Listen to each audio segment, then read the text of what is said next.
Republican convention red meat aims to keep Ohio red.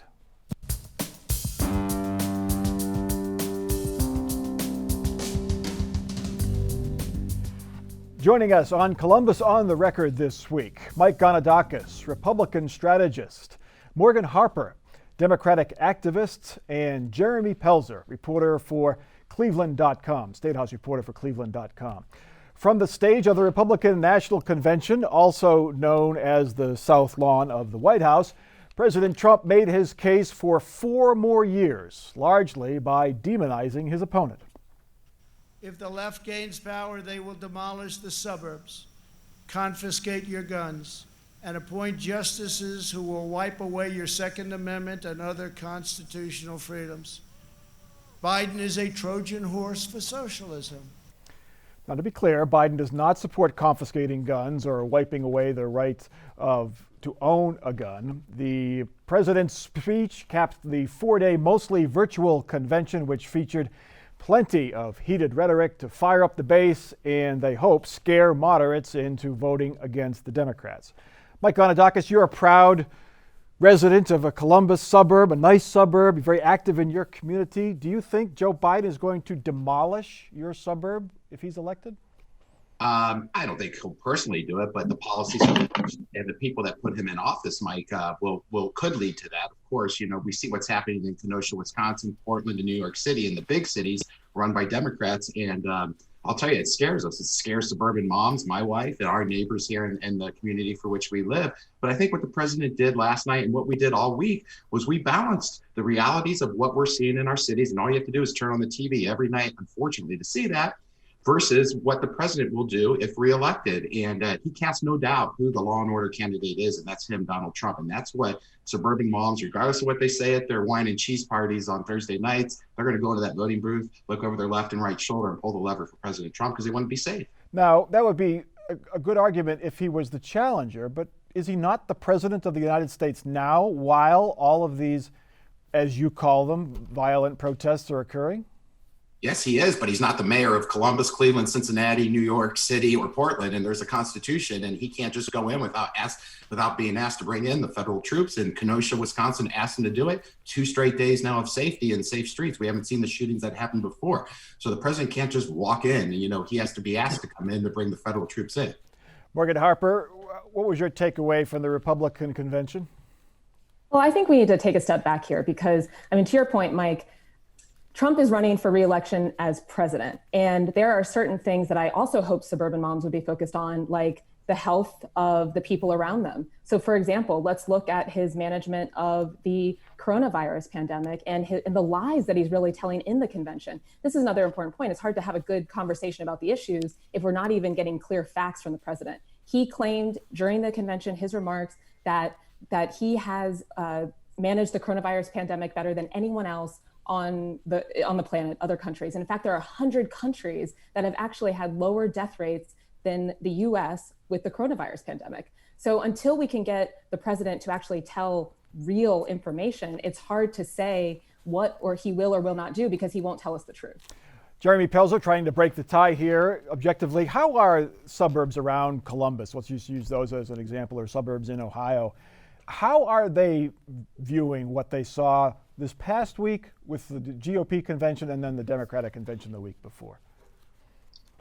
Well, if you look at the pundits and the polls, it seems that Republicans are in real trouble in suburbs such as around Columbus and Cleveland and Cincinnati. But if you remember in 2016, we heard a lot of the same news about how Hillary Clinton was going to sweep the suburbs. So it's a lot of campaign left. And even if the election's not today, so if anyone who says they know exactly how suburban voters are going to turn out, they don't really know what they're talking about because there's a lot of election left.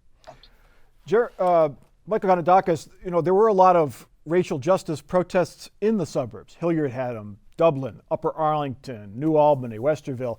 So the old, image of a suburb being, completely white and totally detached from urban issues and racial issues didn't really play out this summer. Should that be a warning to Republicans that perhaps, pitting the suburbs against cities won't work as well this time?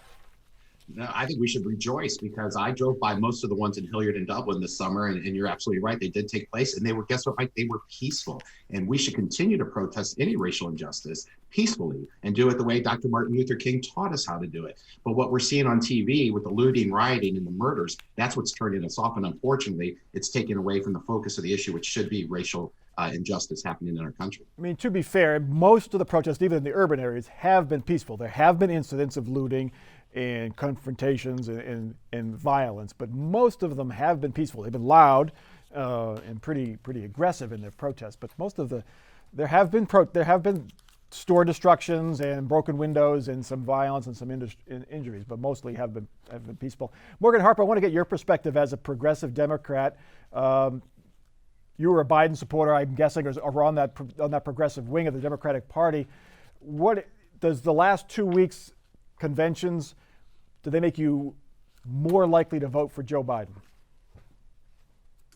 There are no other options at this point. Like I said, President Trump is a liar. He perpetuates lies. That convention was rooted in lies also about the issues around unemployment. He's saying that he's presiding over unprecedented unemployment growth. It's not true. He actually has presided over lower unemployment than Obama and 22 million jobs lost as a result of his mismanagement of the coronavirus pandemic and the accompanying economic shock. There's no other option here. We need to get rid of him.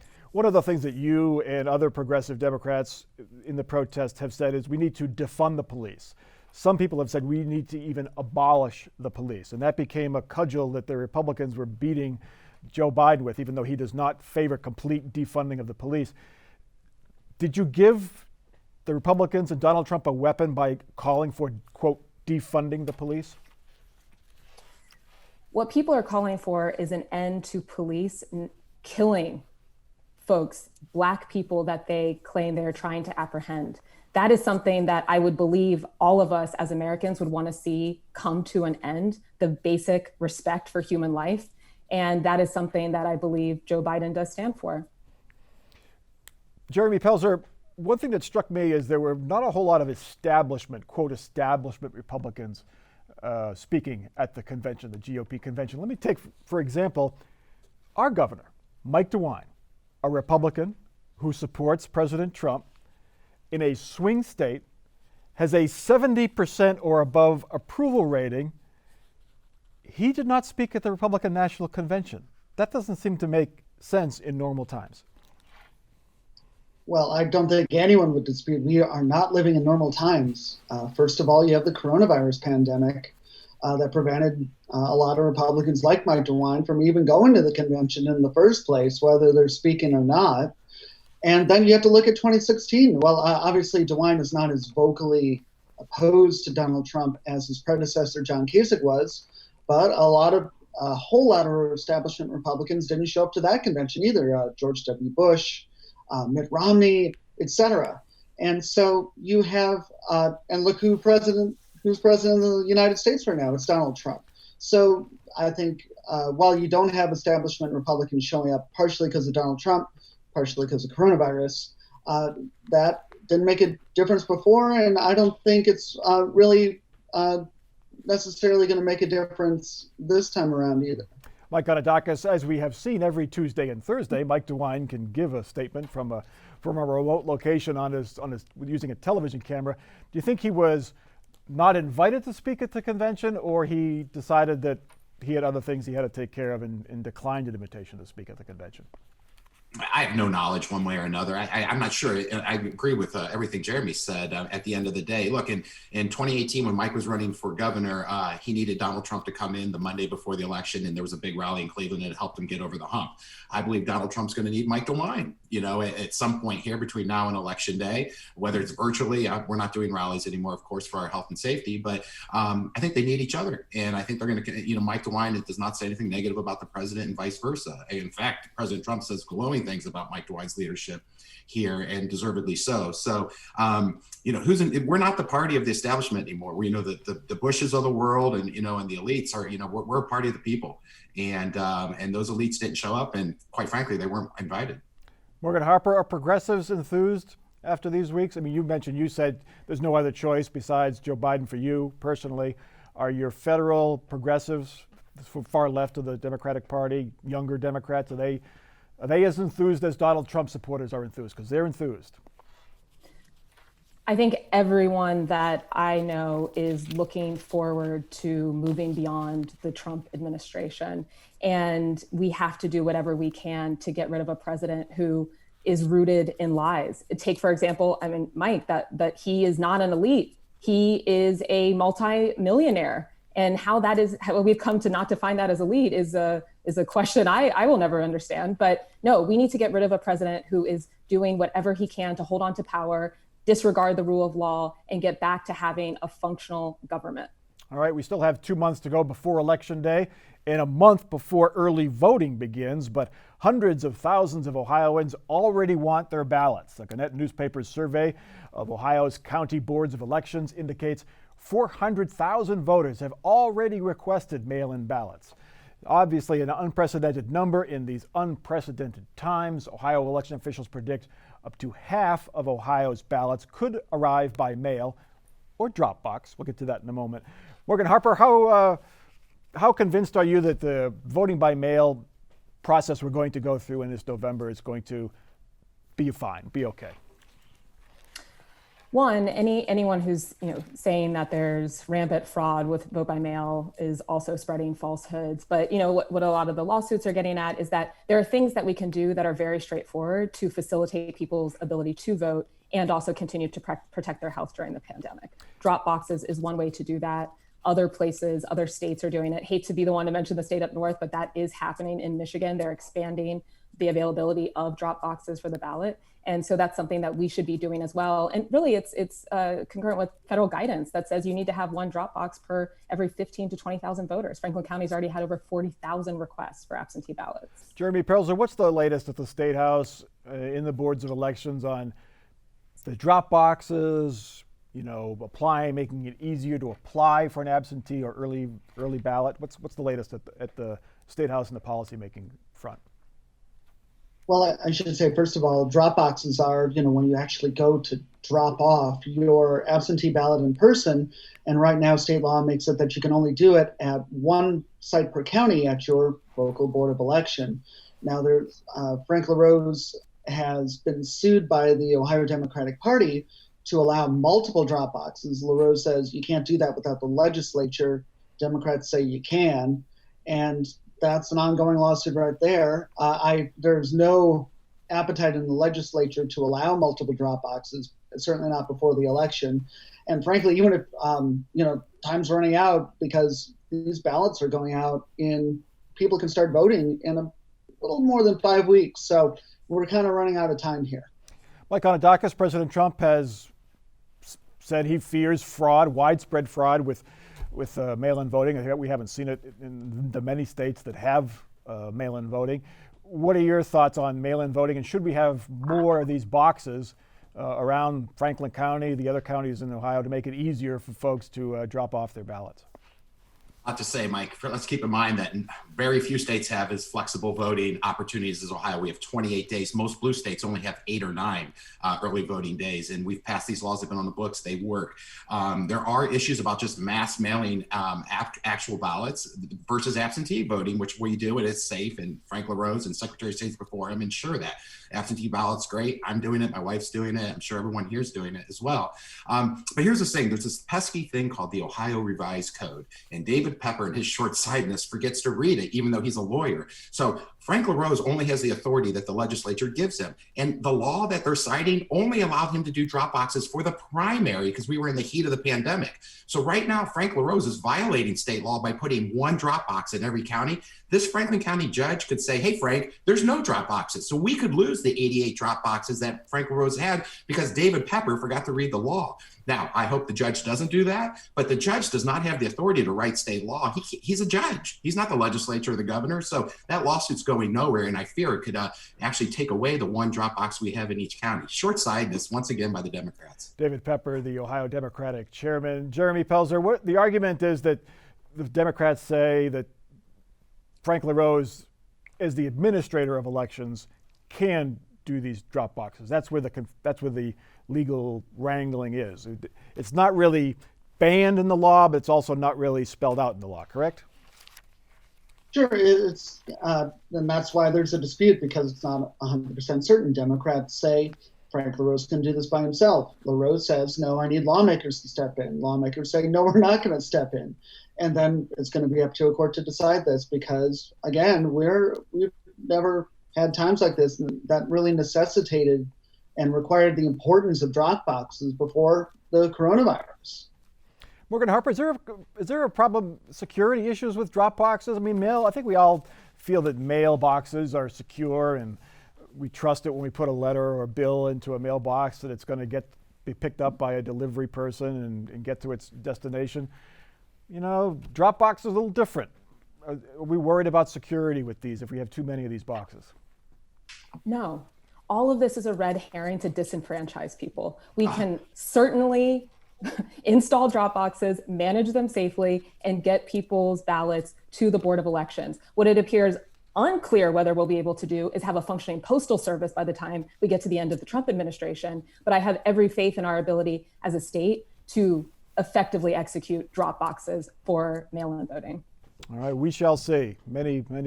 Well, not that many weeks, but several weeks to go before this all gets worked out. Imagine an Ohio election season without any legal lawsuits over voting. That would be incredible. Anyway, after several weeks of rapidly rising COVID cases in Ohio, things are looking better. The number of new daily cases is dropping for the first time since the state released its color-coded map. Franklin County is no longer red, it is orange.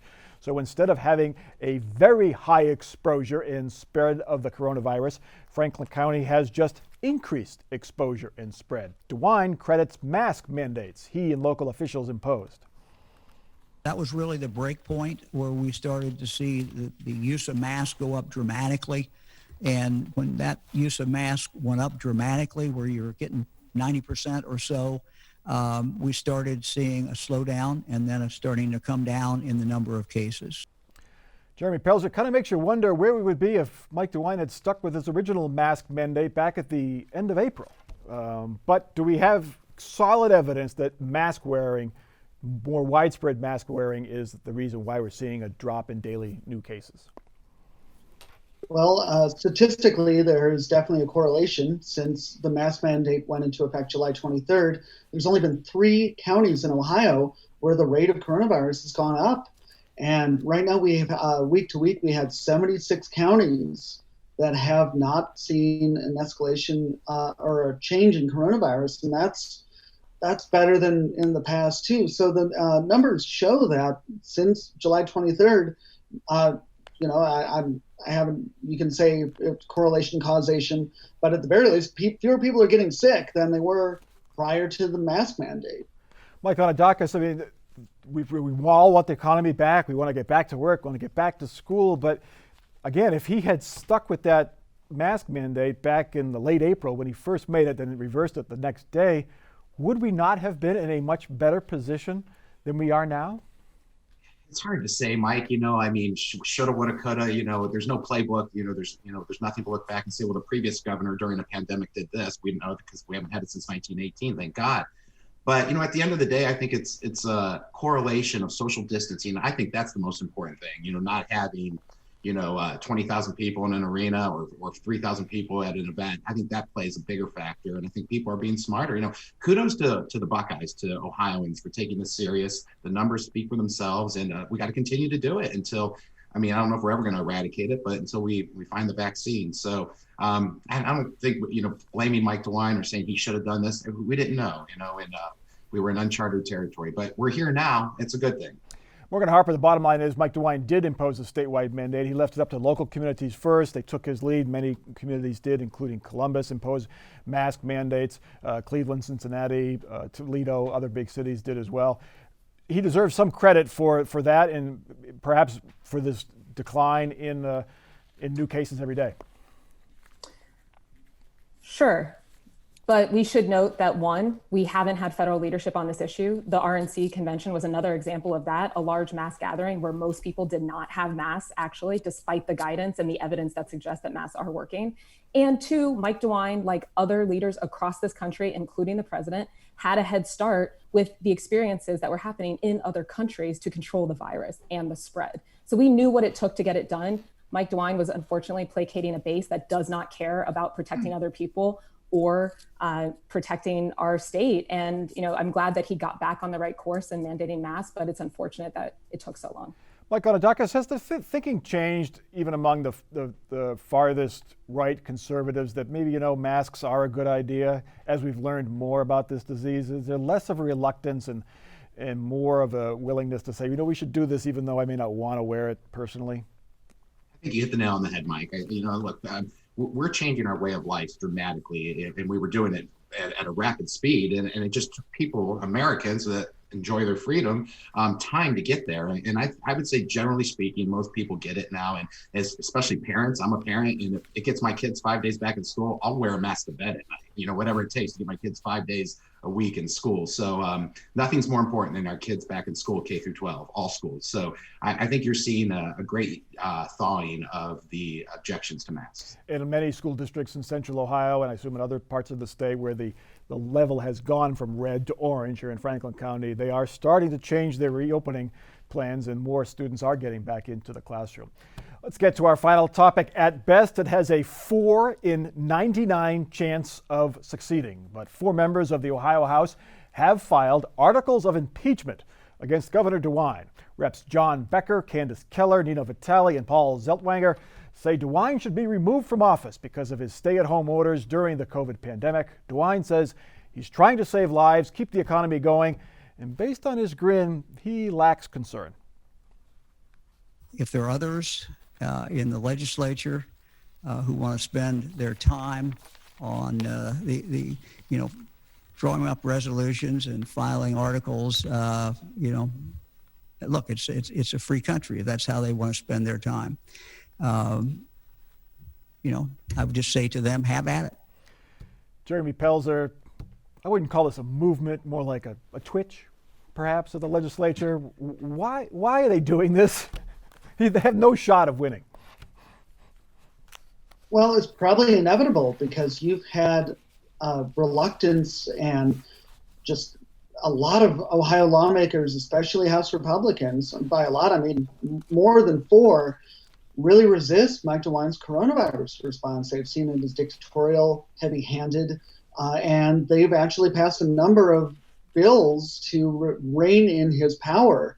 But DeWine he's vetoed one, he's threatened to veto others. And so this frustration is finally expressing itself by 4 lawmakers who have been among the biggest critics of Mike DeWine, finally saying, that's it, we got to get this guy out of here. Now, of course, this isn't going to pass. No one's really, even the people who introduced it say they don't have the votes to pass it.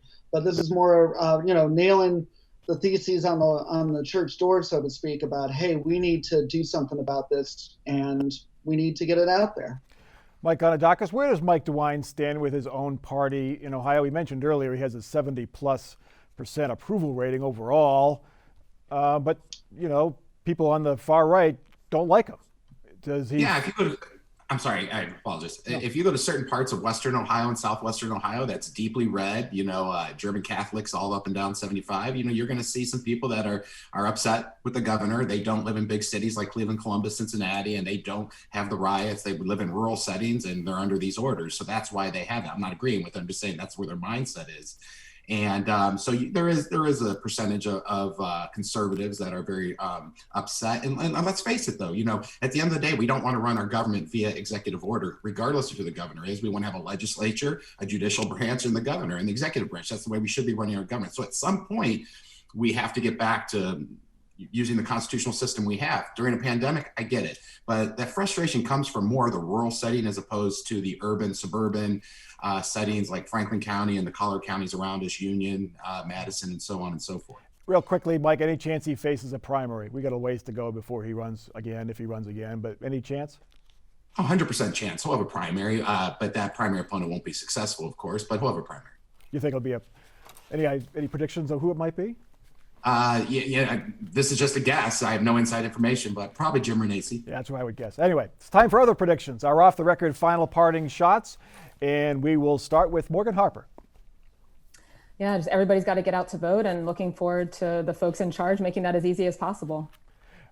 Are you optimistic that there will be drop boxes and things will go smoothly? I have a vision that if Frank LaRose will do the right thing and install drop boxes, we will see no voter fraud and no security risks from those drop boxes. All right. Mike Anadakis, your final thought. 28,600, Mike. That's an important number because the stock market hit that this week, officially getting rid of every loss we had since COVID hit back in March. We tanked, our economy did. We're back. We have no losses from COVID-19, and I predict that by election day we'll be at 30,000, and the Dow Jones Industrial Average, and your 401k is going to look really good. Any prediction on the unemployment rate? We cut ours from 17 to 8% in Ohio, and we're 1.3% lower than the national average. It'll probably be around 5% on election day. All right, and Jeremy Pelzer, your final thought. Well, there's been a lot of talk both on this show and other shows about House Bill 6, the nuclear bailout law. I think that'll be repealed by the legislature by election day, but they're going to push back the implementation date so it won't take effect. The repeal won't take effect until afterward, whether it's the end of the year or into next year. All right. My off-the-record comment, we couldn't get to it, but Ohio State University students came back this week, of course. They're all back on campus, many of them taking classes remotely. Anecdotally, many students are wearing masks on campus, staying apart, so let's hope that continues and we can keep that infection rate down on OSU's campus and every campus around the state and around the country. That's Columbus on the Record for this week. Join us online at WOSU.org, where you can connect to us on Facebook and Twitter, but we don't do TikTok yet. For our panel, for our crew, I'm Mike Thompson. Have a good week.